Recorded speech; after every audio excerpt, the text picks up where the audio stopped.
पिछली वीडियो में हमने भारत शासन अधिनियम का इतिहास पढ़ा कि शुरुआत कैसे हुई, कैसे वह अधिनियम आगे बढ़ा। 1857 की जो क्रांति हुई वो एक ऐसी चिंगारी थी कि अगले 100 वर्ष के अंतर्गत ही अंग्रेजों को भारत छोड़ करके जाना पड़ा। तो साथियों, 1857 का जो जब विद्रोह हुआ तो भारत की लड़ाई की गूंज ब्रिटेन तक जा पहुंची। तो ब्रिटेन में जब महारानी विक्टोरिया का शासन था तो महारानी विक्टोरिया ने जितनी भी ईस्ट इंडिया कंपनी के लोग थे उन्हें ब्रिटेन वापस बुला लिया। जब इन्होंने वापस बुला लिया तो यहीं पर इनकी मीटिंग हुई और कहा कि भारत में ईस्ट इंडिया कंपनी अपना व्यापार नहीं करेंगे, इनके अधिकार पत्र को यहीं पर खारिज किया जाता है, समाप्त किया जाता है और पूरे भारत की डोर ब्रिटेन की महारानी विक्टोरिया के हाथों में आ गई। जब विक्टोरिया के हाथ में आ गई तो इसी ने भारत में भारत शासन अधिनियम लागू किया। तो जब 1858 का भारत शासन अधिनियम लागू किया गया, एक्ट ऑफ बेटर गवर्नमेंट की संज्ञा ब्रिटिश विक्टोरिया को दी गई और यहीं से भारत का नए युग का संचालन शुरू हो जाता है। ब्रिटिश विक्टोरिया ने सबसे पहले संचालक मंडल, नियंत्रक मंडल को दोनों को समाप्त किया और इनके स्थान पर secretary of state for India, जिसे भारत परिषद के नाम से जानते हैं, भारत परिषद का निर्वाचन किया, इसकी स्थापना की, जिसके अंदर 15 सदस्य थे। कितने? क्वेश्चन आ जाता है कि जब महारानी विक्टोरिया के हाथ में भारत की 1857 के बाद बागडोर आ गई तो उनके भारत परिषद अधिनियम में कितने सदस्य थे? तो 15 सदस्य थे। तो यहीं से 1858 का शासन अधिनियम शुरू हो जाता है।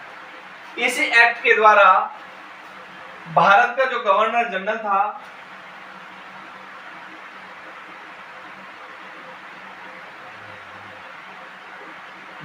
ईस्ट इंडिया कंपनी के समय में इसका पद समाप्त कर दिया गया और अब वायसराय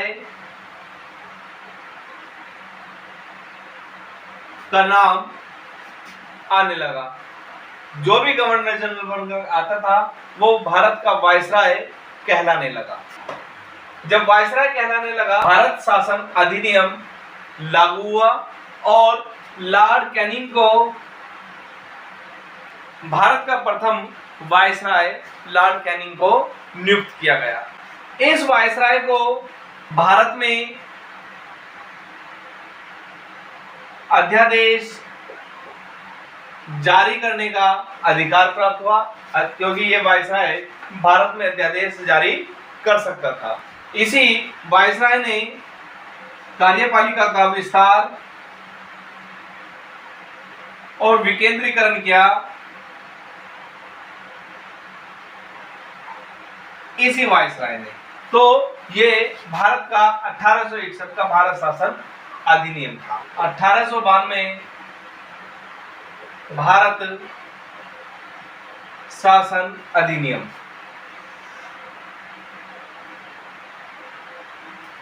1892 में भारत शासन अधिनियम जब लागू हुआ तो भारत में पहली बार निर्वाचन हुआ। कब? पहली बार निर्वाचन हुआ, सरकार चुनने का अधिकार प्राप्त हुआ। जब ये निर्वाचन हुआ तो राज्य विधानमंडल के सदस्य केंद्रीय विधानमंडल के 5 सदस्यों को चुनाव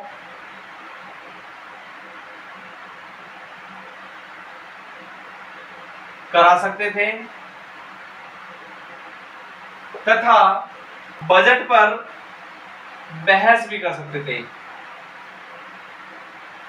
बजट पर बहस भी कर सकते थे क्योंकि ये अधिकार यहाँ पर इन्हें 1892 भारत शासन अधिनियम के द्वारा इन्हें प्राप्त हो गया। तो 1892 के बाद 1909 ईस्वी में मार्ले मिंटो भारत शासन अधिनियम आया। इसे सुधार अधिनियम के नाम से भी जानते हैं क्योंकि सुधार क्या हुआ, सबसे पहले जब भारत की राजधानी कोलकाता हुआ करती थी तो वो 1911 में बदल करके दिल्ली कर दी गई। केंद्रीय विधानमंडल में सदस्यों की संख्या 16 से बढ़ाकर के 60 कर दी गई। 16 से बढ़ाकर के 60 कर दी गई। तो ये मार्ले मिंटो सुधार अधिनियम के अंतर्गत आती है। केंद्रीय विधानमंडल में सांप्रदायिक निर्वाचन प्रणाली को लागू किया गया कि किसी भी संप्रदाय के आधार पर वो अपना चुनाव कर सकता है।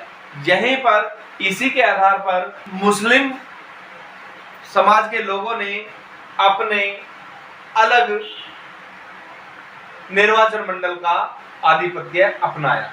एक बात और हुई इसमें सबसे इंपॉर्टेंट है, इसे नोट करके कर लीजिए कि एसपी सिन्हा आ जाता है कि भारत की कार्यकारिणी सभा या परिषद का पहला वह व्यक्ति कौन है जिसे नियुक्ति मिली, तो वो है एसपी सिन्हा। भारत शासन अधिनियम 1919 जिसे मॉन्टेग्यू चेम्सफोर्ड के नाम से जाना जाता है, मॉन्टेग्यू चेम्सफोर्ड, क्योंकि यही वायसराय बनकर के भारत आया था। मार्ले मिंटो में मार्ले इसका प्रतिनिधि था और मिंटो इसका वायसराय बनकर के आया था भारत में, तो इन्हीं के नाम पर मार्ले मिंटो अधिनियम रखा गया। जहां पर मॉन्टेग्यू चेम्सफोर्ड भारत में आया था और इसके नाम पर ही भारत शासन अधिनियम 1919 बना। द्विसदनात्मक व्यवस्था का विकास, क्योंकि पहले भारत में एक सदन हुआ करता था, एक सदन, लेकिन 1919 के बाद भारत में दो सदन होने लगे। दो सदनों में एक प्रांतीय और दूसरा केंद्रीय, तो दो सदन भारत में बन गए थे 1919 के भारत शासन अधिनियम मॉन्टेग्यू चेम्सफोर्ड के आधार पर। इन्हीं को हम लोकसभा और राज्यसभा के नाम से वर्तमान में जानते हैं। वर्तमान रूप कौन सा है इसका? लोकसभा और राज्यसभा का, प्रांतीय और केंद्रीय। केंद्रीय लोकसभा में 140 सदस्य, 57 निर्वाचित। केंद्रीय सदन में 140 सदस्य, 57 निर्वाचित, जबकि प्रांतीय में या जो राज्य विधानसभा थी उसमें 60 सदस्य थे, इनमें से 33 निर्वाचित थे। तो ये उस समय की द्विसदनात्मक व्यवस्था थी जो 1919 में भारत शासन अधिनियम के द्वारा लागू की गई। यहीं पर बजट भी दो भागों में बट गया। पहले एक ही बजट बनता था। दो भाग कौन से? राज्य परिषद और केंद्रीय परिषद। दो भागों में बजट बट गया, राज्य परिषद और केंद्रीय परिषद। तो दोनों ही परिषद अपना अपना बजट पेश करती थी। प्रांतों में जो प्रांत बने थे, इसी में द्वैध शासन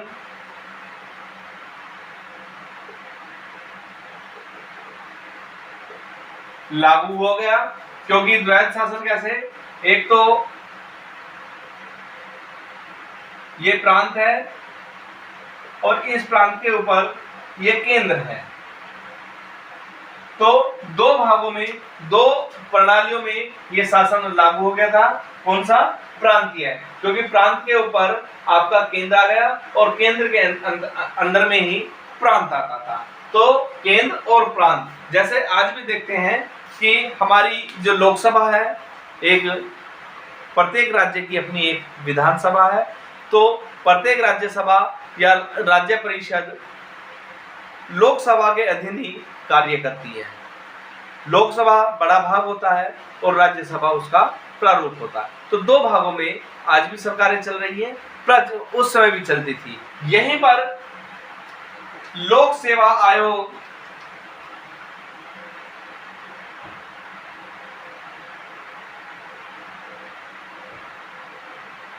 गठन किया गया। लोक सेवा आयोग का भी गठन इसी 1919 भारत शासन अधिनियम में किया गया।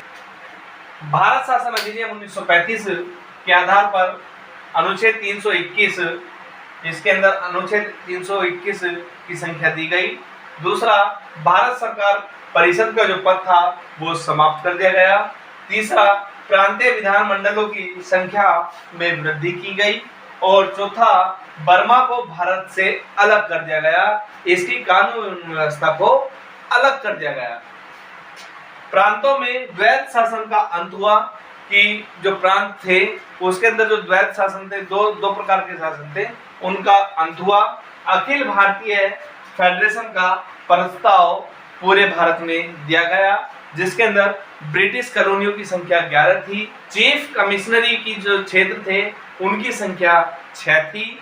एवं जो भारत का संघ था उसको भी इसी में शामिल किया गया था, अखिल भारतीय फेडरेशन में। उसके बाद संघीय न्यायालय की स्थापना की गई भारत के अंदर, कि भारत में एक संघ का न्यायालय हो, जिसे हम सर्वोच्च न्यायालय के नाम से जानते हैं, कि भारत में एक सर्वोच्च न्यायालय भी बना हुआ हो। तो ये भी हमारी व्यवस्था इसमें 1835 में की गई थी। उसके बाद संघीय व प्रांतीय व्यवस्थापिका में सांप्रदायिक निर्वाचन प्रणाली को मजबूत किया गया, जिसके अंदर ईसाइयों, यूरोपियों और हरिजनों को निर्वाचन का अधिकार प्राप्त हुआ था। क्योंकि अगर ये संघीय व प्रांतीय व्यवस्थापिका मजबूत नहीं होती तो इन्हें वोट देने का अधिकार प्राप्त नहीं होता। तो साथियों, ये सब चीजें हमारे भारत शासन अधिनियमों में दी गई थी। सबसे बड़ी बात कि भारत शासन अधिनियम 1935 अब तक का सबसे बड़ा अधिनियम था। उसके अंदर वो सारी चीजें दी गई और वो सारी चीजें बताई गई जिनका अभी तक लोप था। सबसे बड़ी बात कि हरिजनों को निर्वाचन का अधिकार प्राप्त नहीं था, जो इस शासन अधिनियम के माध्यम से उन्हें प्राप्त हुआ। अभी तक उन्हें डरा धमकाकर दूर कर दिया जाता था कि नहीं, आपको वोट देने का अधिकार नहीं है। जिसमें भारत में 3 गोलमेज सम्मेलन भी हुए, जिसमें डॉक्टर BR अम्बेडकर ने उन तीनों गोलमेज सम्मेलनों में अपनी बात रखी और कहा कि जो हरिजन वर्ग है, जिसे असहाय बताया गया है, जो दलित वर्ग में आता है, उन्हें आप अलग से अपना निर्वाचन का अधिकार दिया जाए। लेकिन ऐसा नहीं हुआ तो 1935 के शासन अधिनियम में हुआ। तो साथियों, ये आज का वीडियो था। आगे फिर मिलते हैं नए टॉपिक के साथ। अभी इसमें भारत शासन अधिनियम में 1947 का अधिनियम भी बाकी है, तो अगली वीडियो में हम आपको वो बताते हैं। Thank you.